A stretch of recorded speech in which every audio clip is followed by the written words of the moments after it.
Health insurance companies need to stop being such greedy ass. It's just a ripoff. A $0 deductible is usually a trick. They're taking advantage of people only because of the ridiculous premiums. And then right when you need it, oh, that's not covered. Like the dude that killed that CEO, that's because healthcare frustration where people are not covered. United Healthcare is the biggest insurer in the nation. They're also the #1 company to deny claims. They only market to people who have good health. Because they're not going to pay it anyway.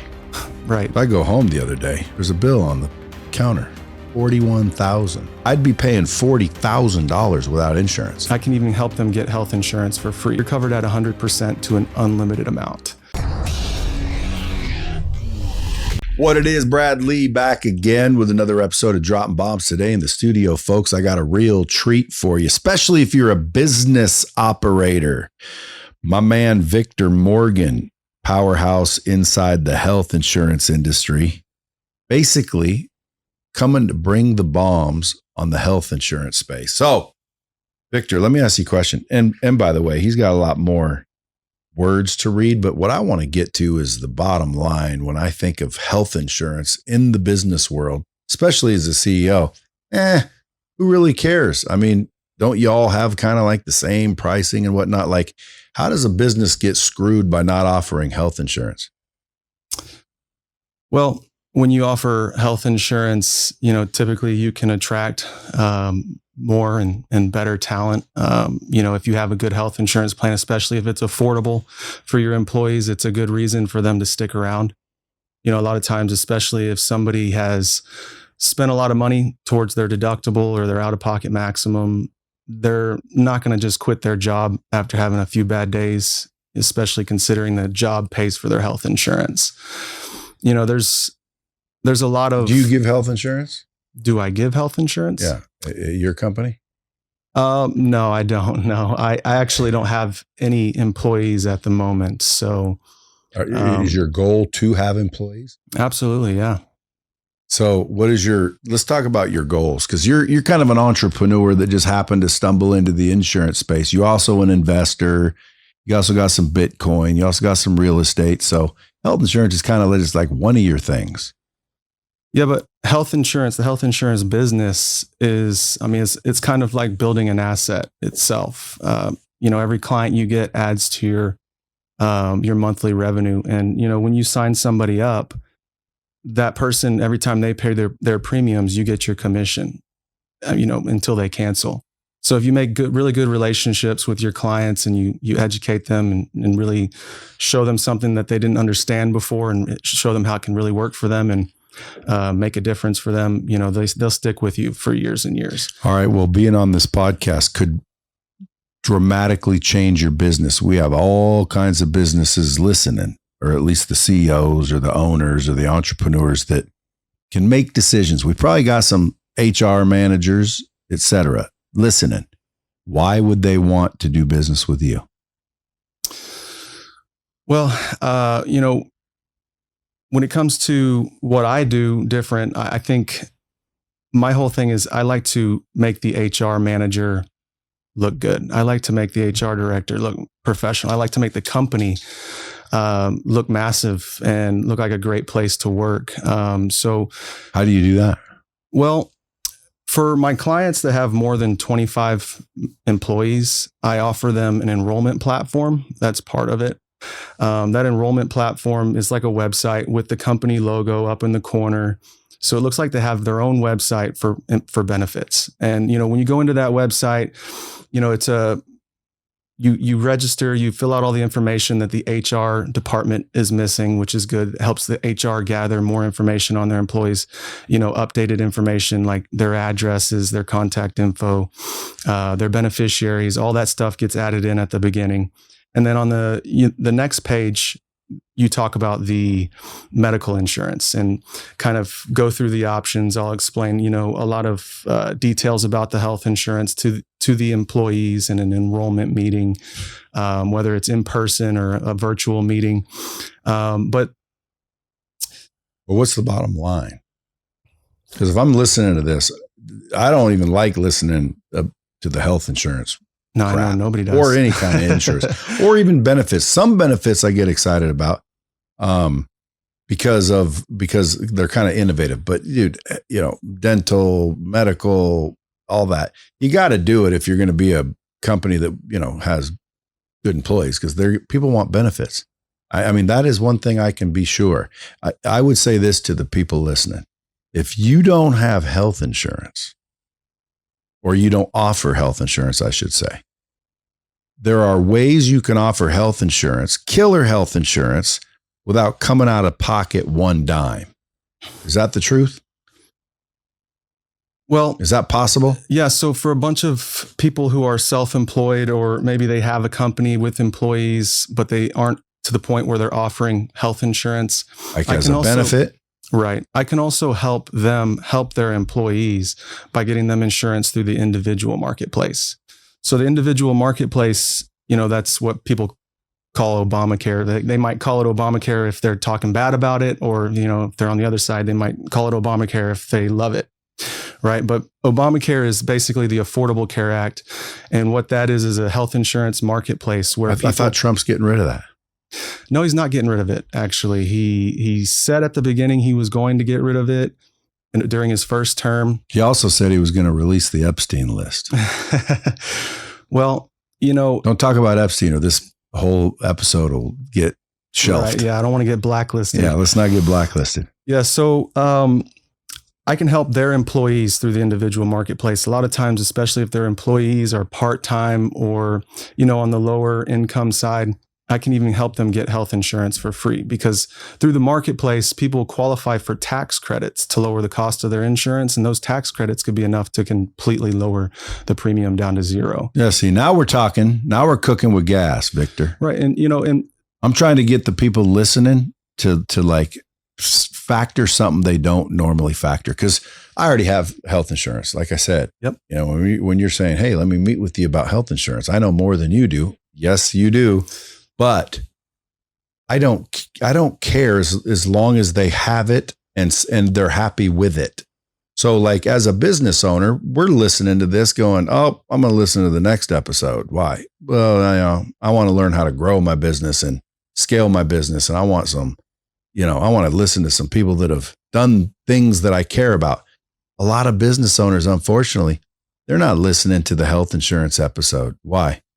Well, because they don't realize how important it is, how much impact it could have. So I'm teeing you up to say, you might believe that, Mr. Business Owner, and you pawn me off to your HR person, but think about this and think about that. And unless, of course, maybe they should just pawn you off to the HR manager. Well, when it comes to health insurance and company benefits, a lot of times that is a company's biggest expense. So I know the owners a lot of times will just tell me, that's not, I don't handle that. Talk to my HR director, HR department. But, when you have a plan, for example, I just had a client a couple weeks ago. She called me up. She said her health insurance is $800 a month and they pay 50% of it. Right. And nobody signed up. It's like, well, of course they didn't. It's going to cost them $100 a week out of their paychecks. And, what I ended up doing for her was I ran a level funded quote. Do you know what level funded insurance is? Okay. So level funded insurance basically is going to be a lot cheaper in most cases than fully insured insurance. It still gives you the same protection, but you also have the opportunity, if there's a great claims year, to receive 50 to 100% of your claims money back. Because what level funded insurance companies do is they take your money and they put it into a couple different buckets. Okay. So if you have a great claims year, all the money that's left in your claims bucket basically can be returned back to you. 50 to 100% of it, basically, depending on which company you're going with. But those plans are typically a lot cheaper. What I ended up doing for her was cutting that cost in half, giving her a much, much better health plan with a lot better features, an open network. Basically, you can go anywhere you want in the nation and be covered. So this is a simple, no-brainer situation for her to make the switch, because, she was going from $800 a month down to a plan that was way better for $411 a month. I told her, what if you were already planning to contribute 50% of $800, why don't you just pay 100%? of this $400 a month plan, then your employees will see it as an actual benefit of working for you. That's good news. So would there be the same coverage? It's much better coverage. Yeah, see, that's what I mean. Like, that's what you need to be talking about. Because right now, if I'm listening to the thing, like now I'm leaning in, because that is a wise decision. And most business owners don't slow down and think about these things. Would you agree? Yeah, absolutely. I mean, you probably knock on doors and they're like, yeah, we already got health insurance. And they're not even slowing down to realize, hey, this kid, not that you're a kid, but this guy knows way more about the whole entire industry than I do. Why don't I sit down and give him an ear? Well, the reason why is because they're making an assumption, like I am. We got health insurance. It's all kind of the same. Is that true?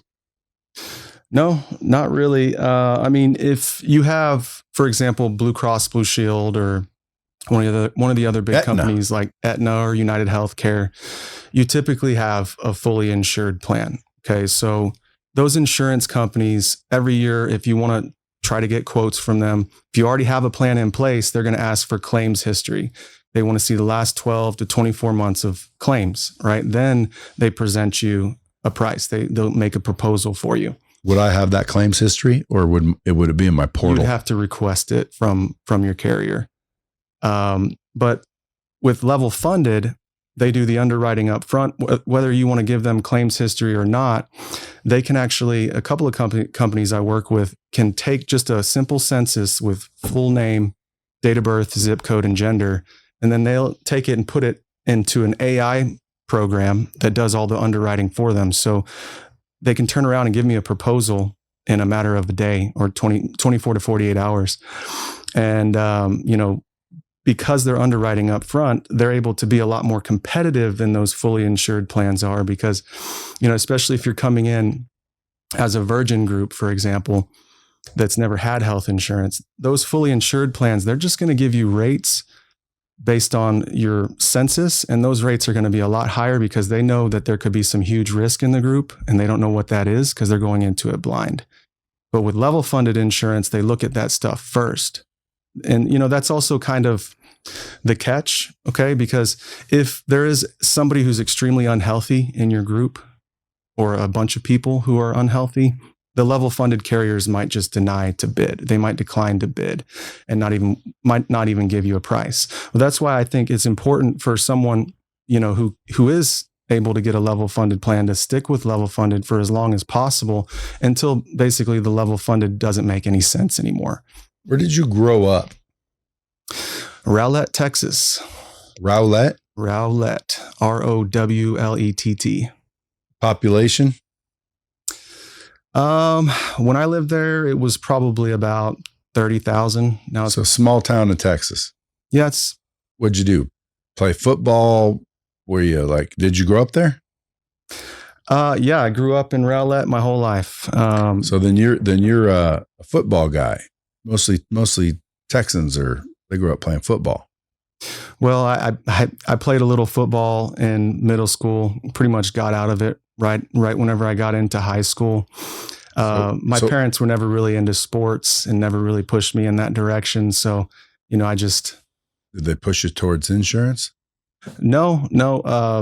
My dad owned his own construction business and he was doing really well. My original plan was actually to be a pilot. I even joined the Civil Air Patrol so that I could, go through that program. And whenever I graduated high school, I was going to go into the Air Force as an officer. People who go into the Air Force, they get a lot more flying experience and hours, right? So I thought that was a great idea. But in 2001, when 9/11 happened, it kind of changed my plans because I was in the 6th grade at the time. I didn't want to go to war.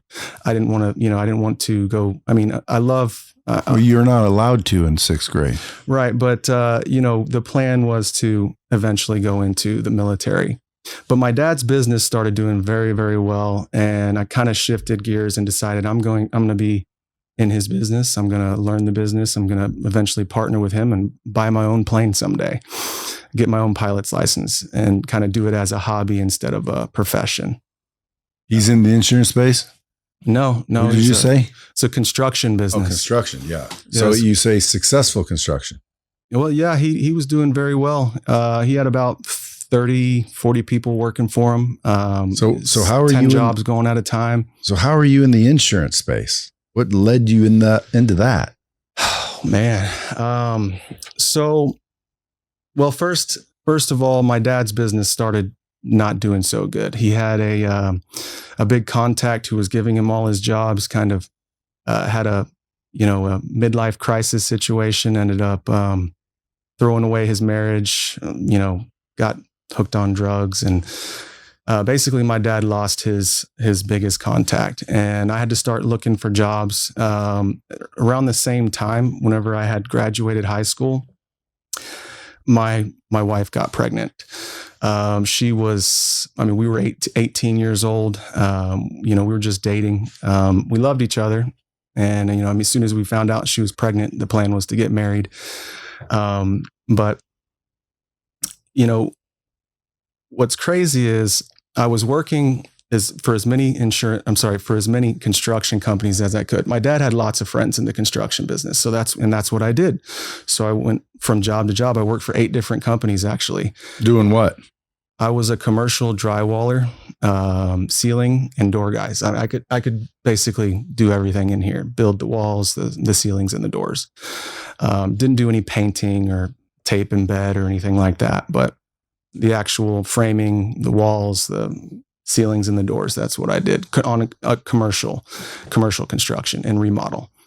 But anyways, so I was working for a chimney cleaning company that was also a handyman service.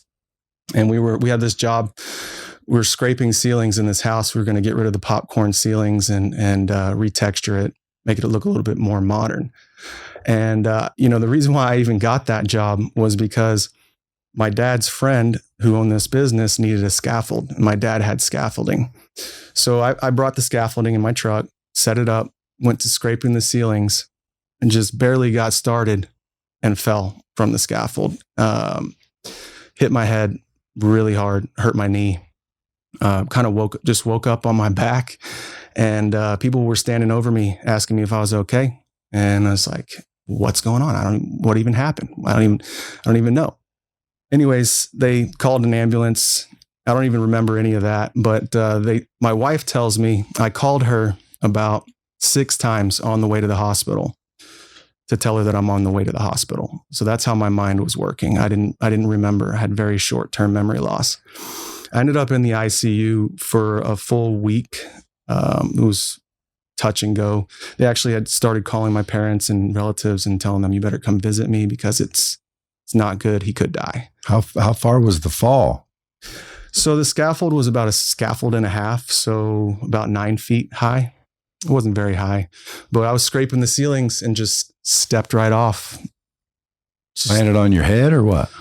Back? Hit the side of my head. I don't really know how I landed. I don't remember. But it was serious. Very serious. Yeah. Same year, I think it was Gary Coleman, the actor, died from a subarachnoid hemorrhage. So, it was something, it was kind of a hot topic of the time. But yeah, it was pretty scary. I ended up recovering though. Luckily, I didn't have to have surgery. They were able to get it under control with medication, and God was just looking out for me, I guess. But I decided after a while I really need to look for something else to do. My dad's business was, like I said, getting very slow. He could barely keep his top guys busy. So, I went to go work for a bounce house business. And I as far as the bounce house business goes, I loved it. It was amazing. I delivered basically Friday, Saturday, and Sunday, and I was their number one driver. I helped them grow from basically out of their garage to a 12,000 square foot warehouse. And I was probably, single-handedly, my boss once told me, Victor, when he was nitpicking me over my pay, he's like, you make 3 times the amount as anybody else here. I'm like, I'm doing 3 times the amount of work. I'm only getting paid per piece. I just want to get paid what your payment structure says I'm supposed to be getting paid. Anyways, there was a lot of animosity there for some reason. I don't know what it was. His wife liked me. She was really the owner. She wanted me to be like their first franchise owner, wanted me to get my own business about 45 minutes away from where they were so we could start doing more business in that market. He didn't like that.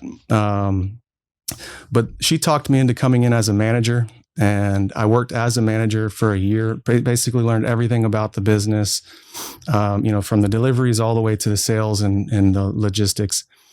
But I ended up having a couple of different run-ins with some of their customers. You show up to somebody's house after they've been partying all day and they're drunk or whatever it is. Just different things happened, and he didn't have my back in those situations. So, I started thinking, I really want to get myself out of here. It's not a good situation. And he also told me, you're not going to get your own franchise. You have to come with $200,000. You have to have skin in the game. We're not just going to finance you for this. And I was like, well, okay. So I started thinking about other things. And then I had a friend, a neighbor of my dad's drywall business, told me he's selling Obamacare and making a killing. And I remember, back then thinking, I remember when auto insurance became mandatory. And I was in high school at that time. I was like, man, I wish I sold auto insurance, because it's about to go crazy, making it mandatory and giving people tickets and, fines for not having auto insurance. The same thing was happening for health insurance. So I thought, it sounds like a good idea to get into this and to sell this. And like I said, I was actually pretty accident prone. My hands and arms are all scarred up from when I was in the construction business, and I hit my head, and also I smashed my thumbnail completely off when I was working for the bounce house business. So, insurance just kind of always intrigued me. But really, I didn't even learn anything about insurance until I was having my second daughter. Somebody at the OBGYN's office explained it to me and made a lot of sense. And I was like, this is awesome. Well, dude, yeah. Like my wife just went to, I don't know if it was an emergency room, but because it was an emergency, I think urgent care or something like that. So I go home the other day. There's a bill on the counter, $41,000. Like, what is that? She said, that's from our visit the other day. Because it was voluntary. Like, she wanted to go in there. So long story short, we have insurance.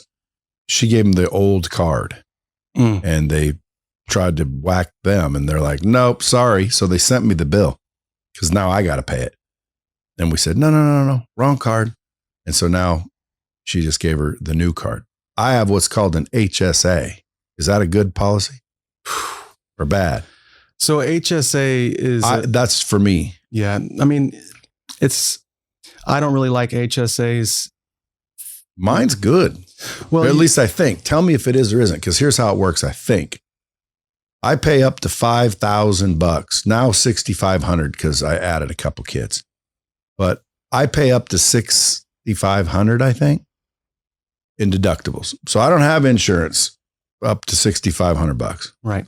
But after $6,500, I have all the insurance in the world, meaning everything's paid other than $6,500. Yeah. So, and I self-fund that $6,500 tax-free. So really, I put $6,500 in. That's my deductible, right? But if anything major happens, paid. And that is an example of why people need insurance. I'd be paying $40,000 without insurance. Yeah, but from working with the individual marketplace for so long, I've kind of learned over the years what people are really wanting out of their insurance. Well, speak to me real quick. What do I want? HSA. Well, no. For you, it makes sense. Okay, good. Yeah, absolutely. So if you were me, you'd have one too. Well, no, maybe not. Because for me, I like to practice a little bit, obviously, of what I preach and what I believe people, really like to see whenever they go to the doctor or go get a small procedure done or go pick up a medication. They like to see their insurance pay for it. Well, yeah. Right. But if Mine pays for it. Well, you're putting money into a health savings account, and that health savings account is what's paying those out-of-pocket expenses. No, it's going to pay 40 grand, dude. No, your insurance is going to pay 40 grand. Your insurance basically has a deductible and out-of-pocket maximum. Okay. And it sounds to me like your deductible is the same as your out-of-pocket max, right? So once you meet your $6,500 deductible, you're then covered at 100% for the remainder of the year. That's the beautiful part. Because what if I don't need my health insurance? That 6,500 rolls over. It's still mine. And by the way, I can use it for prescription glasses. I can use it for certain things. There's a list they give you to where they give you a credit card. Where that 6,500 is just on a credit card. So as long as it qualifies, I can use that. Boop, boop, boop. It goes against my deductible, which is that.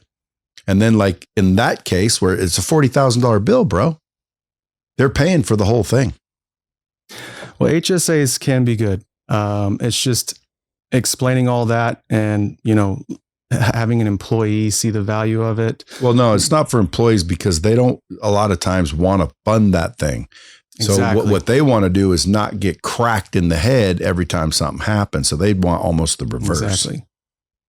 So, but I was just curious real quick to see if there was a better thing out there for me because I was sold on that and told to buy it. If you like the HSA that you have, I would point you to maybe one of the companies I work with.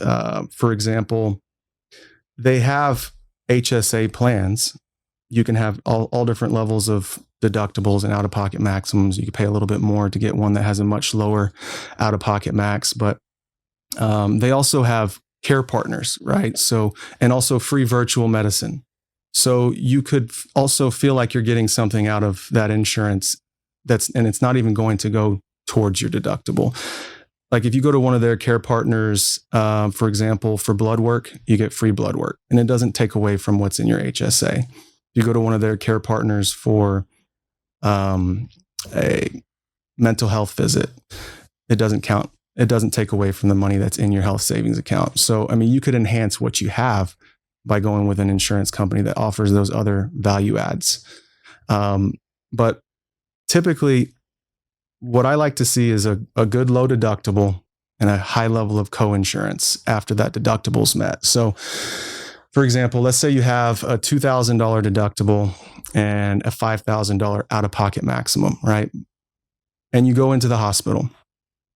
And you're going to be out that deductible. But after that deductible's met, you only pay 20% of whatever is left over until you reach your out-of-pocket max. And that deductible is included in the out-of-pocket maximum, right? So once you've met your deductible, you've got another $3,000 before you're going to be covered at 100%. Okay, but you may never actually meet that out-of-pocket maximum if you're only paying 20% of what's left over, right? That's more day one coverage for someone, or with like a plan, what you have, that HSA, that plan is, you have to spend the money. You have to pay for everything all the way up until you spend $6,500 and then you're covered at 100%.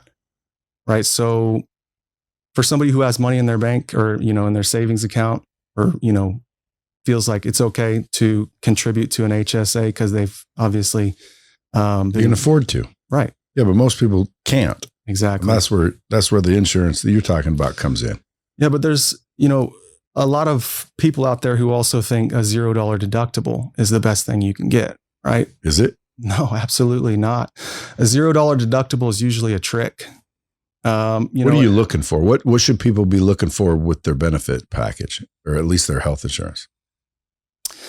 A good, reasonable deductible, a high level of co-insurance, and an out-of-pocket, the out-of-pocket maximum can only be as high as like $9,200 right now. Last year it was $9,450, but now it's set at $9,200. But the deductible thing, people think, okay, I'm going to get a $0 deductible. That means I'm going to be covered day one for anything that comes up. Yeah, I don't have to come out of pocket with nothing. That's not true. Usually, though, those $0 deductible plans have 50% co-insurance. What's co-insurance? Co-insurance is the amount that you pay after your deductible is met, a percentage, right? So on that 40 grand note, I'd owe 20 if I had that plan. They'd pay 20, I'd pay 20. So if and let me ask you this too. I hate to interrupt, but like I got to get to the facts because I think the whole insurance company, in most cases, they're not a scam. It's just they're taking advantage of people only because of the ridiculous, in some cases, premiums. And then right when you need it, oh, that's not covered. It's like, how am I going to pay you for years, not need you? And then the second I need you, don't fucking pay. Dude, that's bullshit. Well, health insurance companies need to stop being such greedy ass. I understand they got to make a profit, but dude, there's some cases where, dude, it's just a ripoff. How do you avoid these ripoffs? How do you know when you got a shitty carrier or a shitty plan? Like the dude that killed that CEO. Remember that? Mm-hmm. That's because healthcare frustration where people are not covered when it's time to be covered. Like you can't charge someone premiums their whole life. And then right when they need it, oh, I'm sorry, that's not covered. No, that's what insurance is for. Yeah. Unfortunately, United Healthcare is the biggest insurer in the nation. They're also the number one company to deny claims, which just sounds crazy. But, when you are the biggest, obviously, that's probably why that is. Okay. But for what you're saying, I think that the health insurance industry gets a bad rap because of a lot of health insurance brokers and agents. They work with one company, maybe, for example, like US Health. Okay. US Health, it's a big insurance company. Okay. But US Health Advisors? US Health Advisors. And they sell good, affordable health insurance, right? But it's not compliant with the Affordable Care Act, which means it doesn't cover pre-existing health conditions. Okay. So it doesn't cover that. No, that's why they only market to people who have good health, because if they have health history, US Health might not even approve them for coverage. If they have cancer in their history or heart attack, or, even if there's family history of that stuff, some insurance companies that aren't compliant with the Affordable Care Act will deny to even give you coverage. Or if they do allow you to sign up, they might not cover that one pre-existing condition or anything stemming from it. Right. So I think that's why a lot of people maybe have a bad taste in their mouth when it comes to health insurance, because they talked to somebody who they were selling for one company. So of course they're going to make it look good. They're going to talk about all the good things about it. They're going to tell you it'll do this, it'll do this, it'll do this. But what they won't do is tell you what it's not going to do, what it's not going to pay for. So that's kind of the difference with me. I like to pretty much only present plans that are compliant with the Affordable Care Act, because they cover pre-existing conditions day one. They also cover you to an unlimited amount, which is, that's unheard of when it comes to insurance. Those other insurance companies, they have annual and lifetime maximum benefits. So if you get to, let's say, $1 million in expenses or claims, they're just going to stop paying you.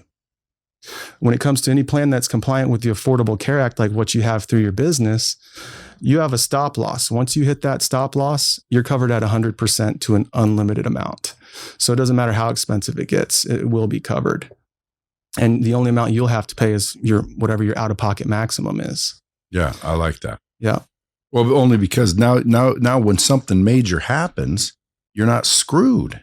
Because that's usually what happens. Like, you go bankrupt because someone gets something crazy, and now the hospital bills are 300, 400, 500 grand. You don't have 500 grand. What do? Now your credit's ruined. You're screwed. You know how many unpaid medical bills are in the country right now, roughly? Tell me. I'm asking you. Oh, no, I don't know. What's that? I would bet in the billions. Yeah, I wouldn't doubt it. Let's ask. Yeah, let's do it. Let's ask old chat. I'll bet you it's in the billions. I'll bet you it's in the billions. Hey, you're a healthcare expert. Tell me, how many unpaid healthcare bills go every year? Unpaid.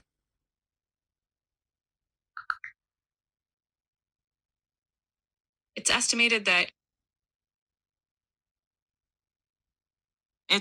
that in the US, medical debt is a significant issue, with billions of dollars in healthcare bills going unpaid each year.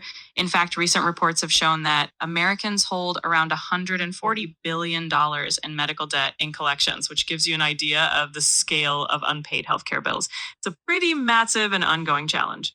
And out of all those unpaid bills, how many of those people were uninsured? It turns out that a significant portion of people with unpaid medical bills are uninsured. According to recent data, about 62% of uninsured adults report having healthcare debt, compared to 44% of those who are insured. This shows that being uninsured significantly increases the likelihood of facing medical debt. That's what I'm talking about. Billions of dollars of people. And well, they didn't have insurance. You can't help that. I mean, you can help that, but I mean, like that makes sense. But if I have insurance and 300 grand comes around and like I have to pay half of that, that's bankrupting me. So, I mean, like, dude, I want insurance. That's the reason I'm paying the fee. So if I spend in my 20s and 30s, all those years paying health insurance, and now I finally break my leg and your ass ain't paying for it? Bullshit. There's got to be something done. Do you think that's reform? Do you think that's dirty companies? What is that? That's companies that just aren't compliant with the Affordable Care Act. They're, what's funny is I can sell those types of plans too. And in fact, they pay me way better, like 40% commission. Sounds crazy. Well, it's because they're not going to pay it anyway. Right. They're not going to pay claims anyway. It's all profit. But it's sad to me that so many people go uninsured, and I think that's just a problem with how we've educated our country. I mean, this kind of stuff should be taught in school, and it's not. And the Affordable Care Act, it's there for a reason, right? I mean, the Affordable Care Act it's a huge deal, man. I'll just tell you, for example, a lady who was a customer of mine a while back. She had group insurance through me, ended up dropping the coverage after she got what she needed out of it, called me back a couple of years later and said, I have stage 4 cancer. And, I told her, I'm very, very sorry to hear that. She's like, what can we do? I said, well, it's not even open enrollment right now. Right. So you can't just sign up for a health plan that will cover that pre-existing condition. You can go get insurance, but they're probably going to deny you since you already have this diagnosis. But, then I start asking her questions, right? So she had a business. They were doing well. But I said, the insurance through the marketplace, you could qualify for a special enrollment period if your income is within a certain range, if it's between 100 and 150% of the federal poverty level. She's like, well, what does that mean? I said, well, basically, I can give you a tax credit to lower the cost of your insurance, make it very affordable, maybe even free. And I could get you signed up on the 1st of next month, and it will start being covered. Day 1, you'll get that. You'll get your cancer. No underwriting? No underwriting. So, I started asking her questions. Like, I know she made too much money in previous years to qualify for these tax credits or even qualify for this special enrollment period. But I'm like, you just got a cancer diagnosis. And this estimate is not based on last year's income. It's based on what you expect to make this year. Don't you think you're probably going to be taking a little bit of time off of work this year?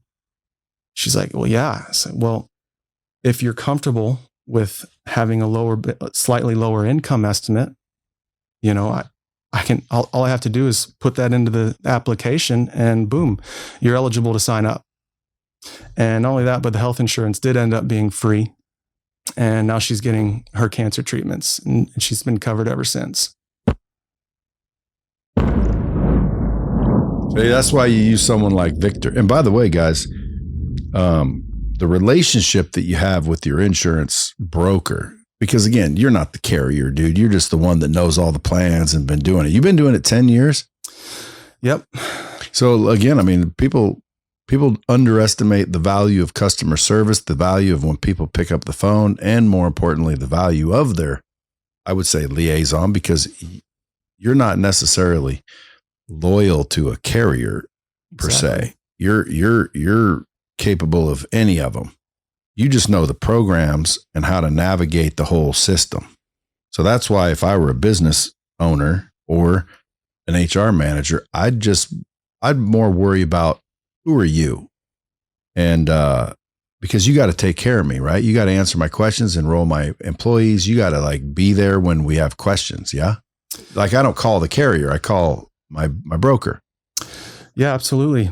And by the way, folks, just for you guys to know, that is Victor. This best part about your name, Victor Insures You. Like it is not too hard to remember that. Victor Insures You. So if you guys are thinking, hey, I like this dude, VictorInsuresYou.com. Go hit him up and get some insurance through him. But continue. Yeah. So, you remember the question? What was the question? Well, I'll give you another one because they're coming through my brain in about 5 seconds. If I'm an employer, I'm wondering, how do I know I'm getting screwed? Like, because I pay for people's insurance here. And then every year they kept upping the insurance. And then eventually I said, hey, I'll tell you what, I'm going to pay $400. If it goes up anymore, that's your problem. Can employers do that? Yeah, but then it ends up being your employees' problems. I know, but still sometimes, hey, look, it's not always the employer's problem, dude. So at the end of the day, I have employees and I have employers listening. I'm trying to satisfy both of their thoughts. If I'm an employer, hey man, what can you tell me that'll give me some value? Well, a lot of insurance brokers will they'll advise you to renew because they're trying to grow their businesses too. Yeah, but renew what? The same policies? Yeah, just let the rate go up. Whenever you get a 20% increase, your broker gets a 20% raise. Well, then why am I getting it? Oh yeah, I see what you're saying. Yeah, absolutely. So rather than, what should they do? Well, they should be proactive. They should start thinking before the renewal comes in about what they're going to do if it is a large increase. It's just a tiny little increase. It's not a big deal. Just leave it. It's not worth the headache maybe. But I have companies that have seen 20, 40% increases in a single year. And I mean, in that case, they should put me to work. Let me go check with my carriers. Let me get their census. Let me look at. How hard is that to do? I mean, it can be very easy. When it comes to not for you, for me, how hard is it that I call you up? I say, hey, Victor, my broker says I got some shit coming up to deal with. And he just says to renew. How do I call Victor to come keep them honest? Because dude, that's what if I'm in your shoes, bro, I want to sell more businesses, especially if I get paid every year. And you seem like a good, honest dude. You're not this diabolical scam artist. You're just out there freaking, you got hurt. You believe in insurance and now you know the programs because you've been doing it a while. So if I'm going to call you to keep my broker honest, that's what I just heard when you said, maybe if you got some rates coming up, dude, they're not willing to double check. They just have you resign. So how do I call you to keep them honest? Or should I?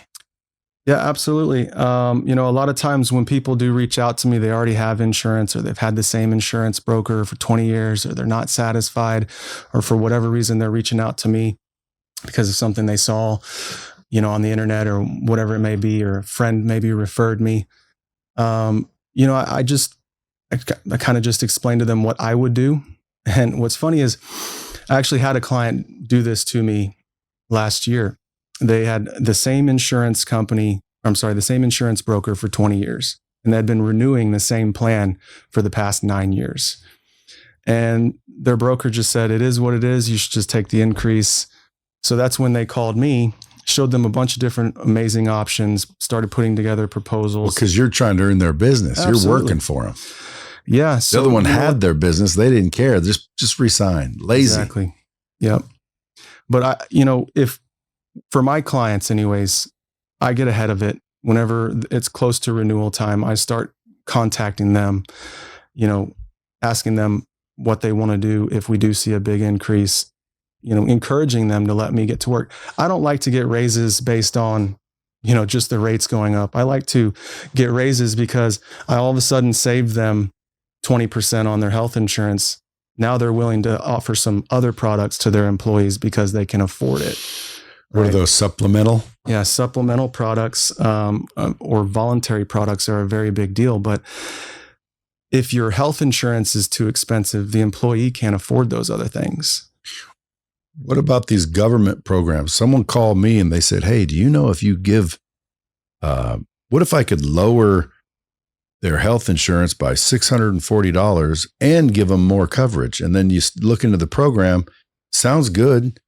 And I save money and they get more coverage. You ever heard of those? There's a lot of different people out there who like to overpromise, but they usually end up under-delivering. And I just don't like to do that. I'll look at whatever somebody has and I'll tell them whether I think it's good or not. I'll be honest with them. If somebody calls me up and says, hey, I have insurance through my employer, for example. That's an individual you're talking about. An individual. They say I have insurance through my employer, but it costs, too much per week out of my paycheck. It's ridiculous to add my kid or my spouse. And I tell them, well, let me take a look at it, see what you got going on. If that person has a better plan or option to stick with their insurance through their employer, I'll advise them to stick with their insurance through their employer. And the same thing goes for groups. If I get to work on a proposal for a company and I end up coming back with a bunch of options that are more expensive, I'm not going to try to act like, hey, this is way better, it's worth the extra money. I'm going to basically shoot them straight and advise them as if it was me making the same decision. I'm not big on spending other people's money. What are some of the best voluntary benefits that are out there right now that people should consider? Well, I think one of the biggest things about voluntary benefits that employees need is something that will help cover their out-of-pocket expenses. If they end up going to the hospital and they do have, for example, a $2,000 deductible, $3,000 deductible, it'd be nice to have an accident plan, for example, that will pay $3,000 if you end up hospitalized because of an accident, right? That supplement plan may be $5 a week out of their paycheck, but then it supplements their out-of-pocket expenses if they ended up in the hospital because of an accident. And there's also critical illness. I think that's a really big one. Critical illness insurance will pay you a lump sum if you end up having a heart attack or you end up coming down with cancer, or you have a stroke. It'll put money in your employee's pocket during that tough time. And those voluntary benefits, what's great about them, especially for businesses, is it costs the business nothing to offer those. They're voluntary. The employee pays 100% of what it costs. So all the premiums that the company pays for those voluntary benefits are recouped through payroll deductions. So, another big one, short-term disability. If your employee gets hurt or they get sick and they get told that they need to take time off work, they might come to you and say, Brad, you're my boss, you're my employer. I can't make it. I cannot make it without making money. I need you to give me an advance. I need you to help me out. Give me a loan, right? But you can say, look, I offered you a short-term disability plan during our open enrollment period, and you chose not to sign up. That's one of the benefits of working for this company, and you turned it down. So I think that's a big one. Are you presenting all the options in them open enrollments yourself, or? Yeah. So, because there's so many employees, how do you talk to them all? Well, I'll do in-person meetings. I'll do Google meetings if I need to. Individually?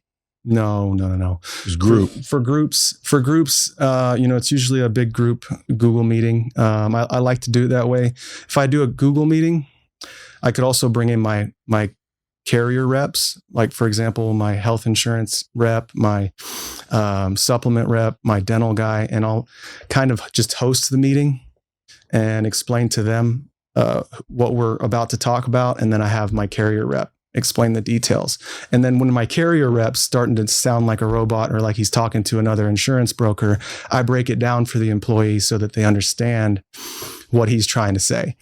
But that's also part of what I do different. Whenever I get into these groups with the enrollment platform that I was telling you about earlier, it's called Employee Navigator. Inside Employee Navigator, people will be able to look at what their health insurance options are, how much it's going to cost them out of each of their paychecks for each of the different plans they could choose. There's also a bunch of different helpful resources over to the side where you can look at the provider finder or the drug formulary charts, or you could look at the summary of benefits and coverage for the plan. I explain all that to them, let them know that that's going to always be available for them. But I also take questions during my enrollment meetings so that there's, no confusion, and, it usually goes very well. So what is your plan to like get to the national face of healthcare? Like, are you going to try to be the biggest? What's your goals? Yeah. Why are you so passionate? Just because you fell off a ladder and almost died? No, I love what I do, and I just want to be able to help as many people as possible. I want to make a difference. And what is your plan to do that? And how can the bomb squad help? Well, this is my plan, man. That's why I'm here. Just get on dropping bombs. Get on dropping bombs. That's all I need to do, right? Yeah, that's it. No, but dude, you'll get some people, because I got good people following me, dude. They just like good people. So you'll probably get some people reach out, inquire about it. You're going to have to follow up. You're going to have to freaking talk to them. You're going to have to explain it. Like, there's no link that they can just buy your shit from. But I would recommend that if people are interested in either getting, the thing I like is when you said, if your rates are coming up and they're starting to get a little steep, or you're not quite sure you have the best option, call you. Because I would do that, or I would have my team. I'd say, hey, call him and see, and have him compare what we have. Because I may not want to change. I don't know if that's a hassle or not, but I may not want to change, but I also haven't ever checked. How many businesses out there, they've been paying their same coverage for years, and they don't realize shit changes every day. I could literally check and save money as an employer and provide better coverage to my employees. And then as an individual, what can I do? Well, so health insurance, when it comes to these HR managers, they're also on the health insurance themselves, right? They're paying out of their paychecks for the same benefits, right? So if you're talking to an HR manager, HR director, you got to relate with them. You got to, show them how this can not only help their organization, but it can help them personally, right? So, but what can I do as a company? See, I'm coming. They freak out about the process. They think it's going to be a huge headache. It's going to be too difficult. It's going to be so much work for them, so much data entry. But it isn't? Well, no, not if you work with me, because I'm going to set you up on that, like I said, that Employee Navigator platform, right? Which will actually simplify their entire HR and benefits rollout process. So, what they might have done in the past is paper packets and just hand them out and ask for them back. Employee Navigator will collect all the information on all their employees, what they want to sign up for. And then on top of that, it can integrate with the insurance companies. So they're not having to go in and manually enter the enrollments of each of these employees. Is that normal? It integrates. Yeah, that's a lot of companies have to do that. That's why HR managers would just rather see it renew than go through the trouble of dealing with another insurance broker and looking at proposals and then eventually having to go through all that work of enrolling everybody in this new plan, right? But I think it all comes with good planning, right? Which is what I do. And, is that your plan on becoming the biggest? Well, my plan to become the biggest it's a dream, but it's, I first feel like I need to just educate the nation. I need to make tons of content. I need to go on shows like this, and I need to get known. I want to be the face of insurance. What are the top 3 things an employer needs to know about it? Let's start with employer. And then let's go to the employee and start educating. Like, what are the, like, quick though? Like, hey, if you're an employer, here's something you can do. Like the fact that I can check my rates with you. No one's ever, and your point was made that they may not want me to check rates because again, now they got to do some work and now they got to switch. So depending on the company you use, I mean, you seem like, you love this shit. You're being ethical. You're being honest. There's a lot of brokers that aren't. Correct or incorrect? It's very true. So it's Wild West. So I want to say, hey, Bomb Squad, let's help this dude get to his goal, at least grow a little. And if you currently have health insurance that you're happy with and you don't care, then reach out to Victor Insures You and get what's called keep them honest check, meaning, hey, I'll tell you what I got. You tell me what you can do. That doesn't cost anybody anything, and it keeps your current people honest. Yes? Yeah. So that's an example. So like quick things like that, like, hey, if you're a business owner, reach out, do this, and you can, and here's the benefit. And then I want to know as an employee that has insurance, what can I do to keep my employer honest? Because it's not really usually up to the employee, is it? So what can they do? Can they go out and get their own insurance? Can they go get their own voluntary supplements? What can they do to increase their position with health insurance?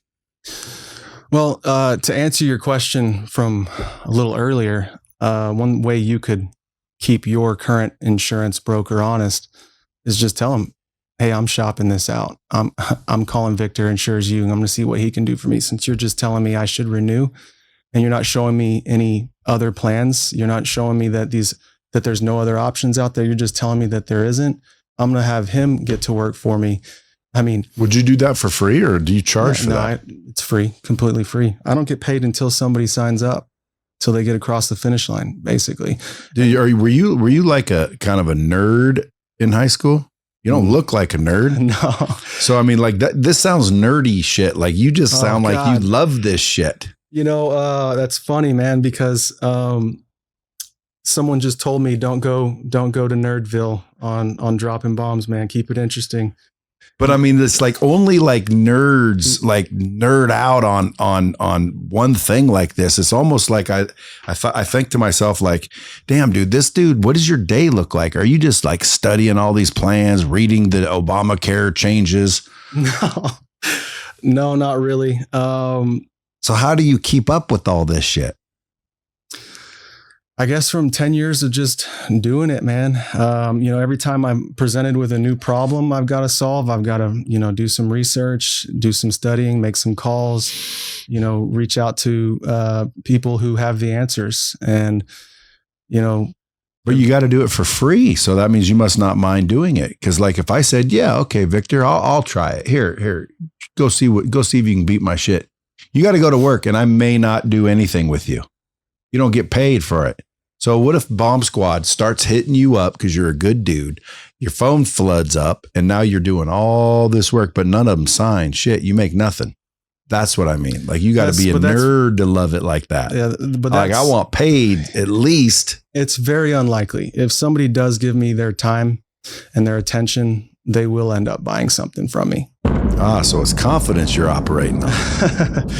Well, I mean, I really know my stuff and I know I can help people. A lot of people they sit around thinking that nothing can be done when, they have an hour-long conversation with me and figure out, oh, wow. Yeah, dude, it's like processing because I own processing. You should look into that too, because all these businesses that get health insurance, they're still processing credit cards. I could get you dialed in with that if you ever want to nerd out on processing. But dude, processing, same thing. I'm guilty of that. People would hit me up. Hey, you want to do this? You want to do that? I'm like, I don't handle the processing. Like, go talk to this person.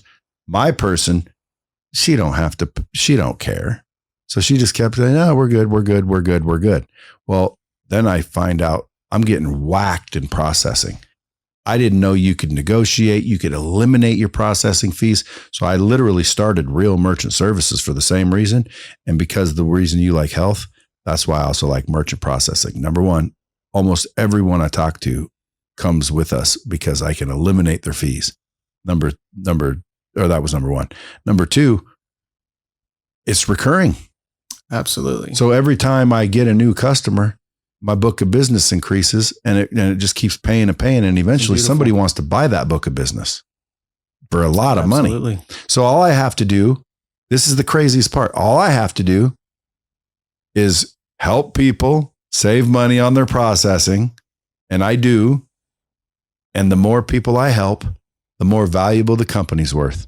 It's like a win-win. That's exactly the model you're doing, but in health insurance. And you don't get paid until you sign them up either, right? True, but if they talk to us, they sign up. Absolutely. So it's a similar game. So what you're doing is you're just saying, hey, look, call me, let me hook you up, let me keep your broker honest. Worst case scenario, you don't switch. Best case scenario, I earn your business, and now you got someone who cares, and I'll freaking go to work for you every single year.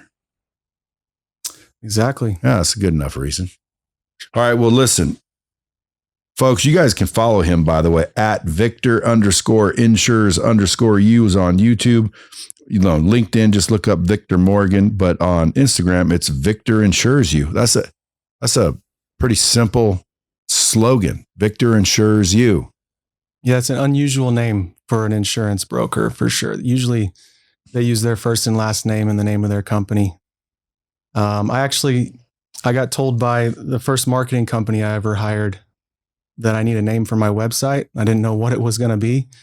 And they're the ones that came up with it. I loved it. So VictorInsuresYou.com. Yeah, it's a good one, dude. Nice and simple, easy to remember. Someone might not remember Morgan. Who was that guy on Brad's show? Victor, I don't remember.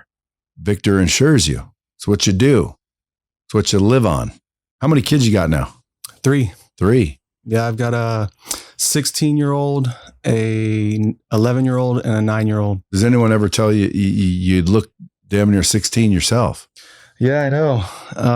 We had our first daughter at 18. Well, my wife got pregnant when we were 18, and we got married at 19, moved into a trailer park. Wasn't until about 5 years later we had our second kid. You still living in a trailer park? No, that was a long time ago. We bought our first house in 2019. We rented for 10 years though. Dude, I love seeing young success stories starting to bloom. Bomb Squad, listen, go follow them. Go at least keep your group honest. And I think we can all agree that health insurance is needed. And if you don't have it, what if someone just doesn't have it, but they have to? So where do they go if they're an individual? Because like sometimes when people, get fired, we stop paying for their insurance. Mm-hmm. Well, dude, they still need insurance, but they're unemployed, all non-void. What do they do? What do uninsured individuals do where there's an affordable option? Can they call you? Well, if they go to VictorInsuresYou.com and right there on the homepage, they select check your eligibility. It'll take you to a platform that basically is completely synchronized with the Affordable Care Act marketplace. Do you get paid if they buy through that? Yeah, absolutely. See, there you go. Yeah, but I'd be promoting that everywhere because there's a lot of people. Because like I've had people call me and say, not working for me, but they go, "Hey, Brad, I know you have people at your company. What happens when you fire them and they miss the COBRA or something? Like I guess you get a chance to pay, but if you don't, now you're screwed. How does an individual get health insurance?" And I go, "Dude, I don't know. I tell them to go see my HR person." Mm-hmm. So if individuals can get health insurance individually. Yeah. So if they lose their coverage through their employer, they're eligible for a special enrollment period for up to 60 days afterwards. Is that COBRA? No, COBRA it's basically what you're doing is you're stepping away from the group, but you're keeping the same group plan. It's going to be slightly more expensive though, because they start charging you like 2 to 3% more just for the administration fees. And you're not in the group anymore. So you're not getting the same group rate. But a lot of times, when somebody's going from a company that was paying for 100% of their health insurance and now all of a sudden it's full price, they can't afford it. Right. So especially if they just lost their job. and they're, either waiting on unemployment or looking for a new job or planning to go independent or whatever it is they're planning to do, that's when they need to go to the individual marketplace. If they want to find a plan that's comparable to what they had through their employer, that's where you find it. Or just roll the dice and go without insurance, fool. It ain't that scary. I did it for years. But thank God nothing happened, because, dude, if you don't have medical insurance, you can get wiped out real quick. I don't care what kind of savings you got. Medical shit is expensive. One ambulance ride, one emergency room visit for you, your kid, anybody. Dude, you could wipe your ass out. So if you ask me, folks, I'd go to victorinsuresyou.com just so you could either keep your people honest or get yourself some insurance. Victor Morgan, folks. Appreciate you coming in, big dog. I'm gonna check in with you 3-4 years from now. If, in fact, you're not my broker. If you're my broker, then I guess I'll just call you next time you do open enrollment.